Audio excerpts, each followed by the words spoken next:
Today we will study about the poem Daffodils and it is written by William Wordsworth. Poem को शुरू करने से पहले हम लोग पोइट के बारे में थोड़ा सा जानते हैं।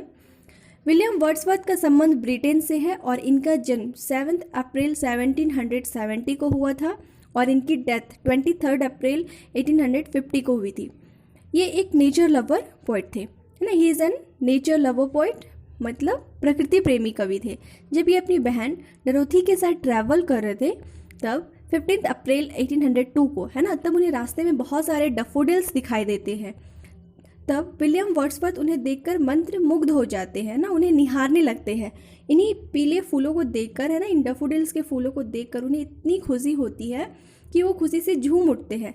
तभी वो डिसाइड करते हैं कि वो इन डैफोडिल्स पर पोएम लिखेंगे। बिफोर यू रीड, पढ़ने से पहले यहाँ एक छोटा सा इंट्रोडक्शन दिया हुआ है कि हम लोग इस पोएम में क्या पढ़ने वाले हैं। Which is your favourite flower, आपका फेवरेट फ्लावर कौन सा है ना, आपका सबसे पसंदीदा फूल कौन सा है। Why do you like it, और आप उसे पसंद क्यों करते हैं, है ना, वो आपका फेवरेट क्यों है। When a breeze blows what do flowers appear to do, ना, जब हवा चलती है तो वो फूल क्या करते हैं, क्या करते हुए आपको प्रतीत होते हैं।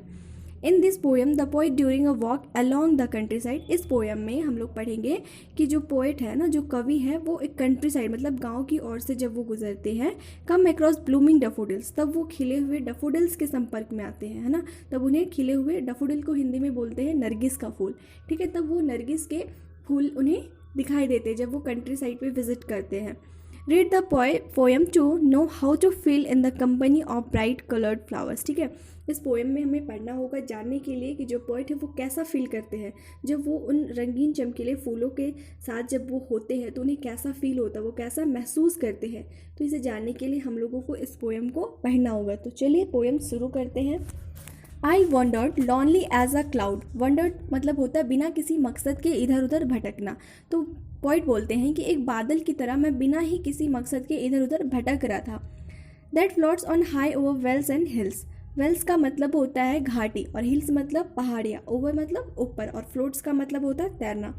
तो बोलते हैं ऊपर बादलों की तरह जो घाटियों और पहाड़ियों के ऊपर तैरता है, मैं उनकी तरह इधर उधर भटक रहा था। When all at once I saw a crowd, when all at once का मतलब होता है अचानक, क्राउड का मतलब भीड़, है ना। तब वो बोलते तभी अचानक मेरी जो नज़र है वो एक क्राउड पे पड़ती है, एक भीड़ पे पड़ती है। A host of golden daffodils, और वो भीड़ किस चीज़ की थी, सुंदर पीले नरगिस फूलों का, है ना। डैफोडिल्स को हिंदी में क्या बोला जाता है, पीला नरगिस का फूल।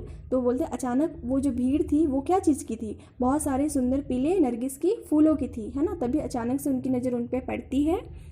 Beside the lake beneath the trees, beside का मतलब होता है किनारे, लेक मतलब झील और विनेथ का मतलब नीचे। तो वो जो फूल थे वो झील के पास पेड़ के नीचे उगे हुए थे। Flirting and dancing in the breeze, flirting का मतलब होता है झूमना और ब्रीज का मतलब ठंडी ठंडी हवा बहना, ठीक है। तो वो ठंडी ठंडी बहुत हवाओं में जो डैफोडिल्स थे वो क्या कर रहे थे, फ्लर्टिंग मतलब वो झूम रहे थे। मानो उनको देख के ऐसा लग रहा था कि जैसे वो डांस कर रहे हो। Continuous as the stars that shine, continuous मतलब लगातार और साइन का मतलब चमकना। तो वो जो डैफोडिल्स थे वो सितारों की तरह लगातार चमक रहे थे। And twinkle on the milky way, twinkle मतलब जगमगाना और मिल्की वे का मतलब आकाशगंगा।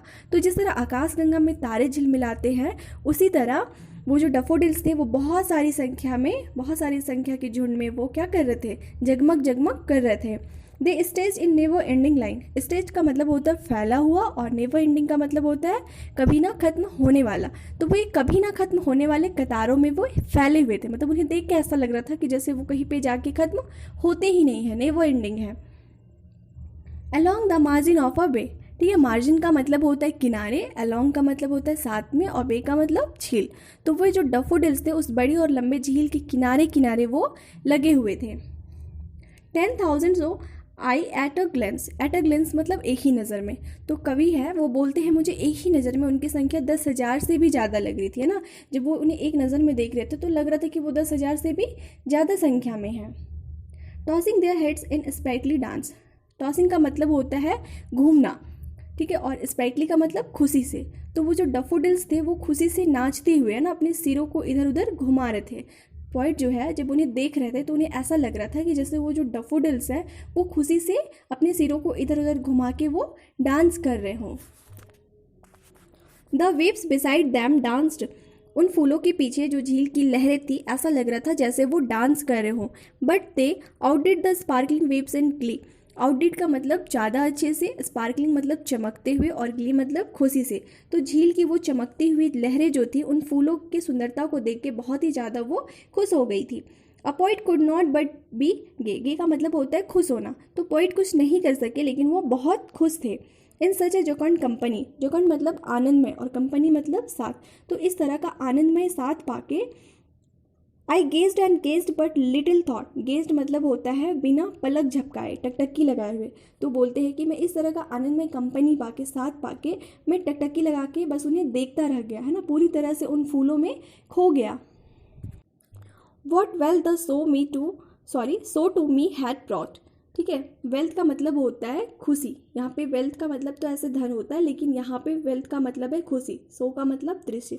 तो कवि बोलते हैं इतना सुंदर सुहाना दृश्य के बीच होने के अलावा एक कवि और क्या इच्छा कर सकता है ना। वो वहाँ पे बहुत ही ज़्यादा क्या थे, खुश थे, और इन दृश्यों के अलावा उनके और कोई भी इच्छा नहीं हो रही थी। बस उन्हें लग रहा था कि वो वहीं पे रहे, वहीं पे वो उन फूलों के बीच में खोए हुए रहे। For often when on my couch I lie in vacant or in pensive mood। Often, यहाँ पे ऑफ जो है वो शॉर्ट में लिखा गया है, ये होता है ऑफन, अक्सर इसका मतलब होता है। काउच मतलब होता है सोफ़ा, लाई मतलब लेटना, वैकेंट का मतलब होता है खाली समय, और पेंसिव मतलब चिंताग्रस्त। ठीक है, तो पोइट बोलते हैं कि जब भी वो अपने सोफे पे खाली समय पे लेटे होते हैं या फिर जब वो चिंताग्रस्त स्थिति में होते हैं ना, जब उनका मूड खराब होता है, दे फ्लैश अपॉन दैट इनवर्ड आई, है ना, इनवर्ड मतलब अंदरूनी आंखों से, फ्लैश मतलब चमकना। तो बोलते हैं डैफोडिल्स के वो जो सीन है वो मेरे आंखों पे चमकने लगते हैं, मेरे आंखों के सामने आ जाते हैं वो scene. Which is the bliss of solitude. Bliss मतलब खुशी और सॉलिट्यूड मतलब अकेलापन। तो बोलते हैं वो जो सीन है, वो जो दृश्य है, मुझे अकेलापन में भी खुशी देता है। And then my heart with pleasure fills, और मेरा जो दिल है, मन है, वो खुशी से भर जाता है। And dance with the daffodils, और उन डफोडिल्स के साथ क्या करने लगता है, झूमने लगता है, डांस करने लगता है। ठीक है, तो पोइट इस पैराग्राफ में बोलना चाहते हैं कि जब भी पोइट जो है वो अकेले होते हैं, जब उनका मूड खराब होता है ना, जब वो चिंता में होते हैं, तब कभी कभी डफोडिल्स के वो सीन उनके आंखों के सामने आ जाता है, और जब वो सीन उनके आंखों के सामने आ जाता है तो उन अकेलापन में भी वो उन्हें बहुत खुशी देता है ना, और उनका मन जो है वो खुशी से भर जाता है, और फिर वो उन डफोडिल्स के साथ ही वो झूमने लगते हैं, डांस करने लगते हैं। So this was the poem daffodils.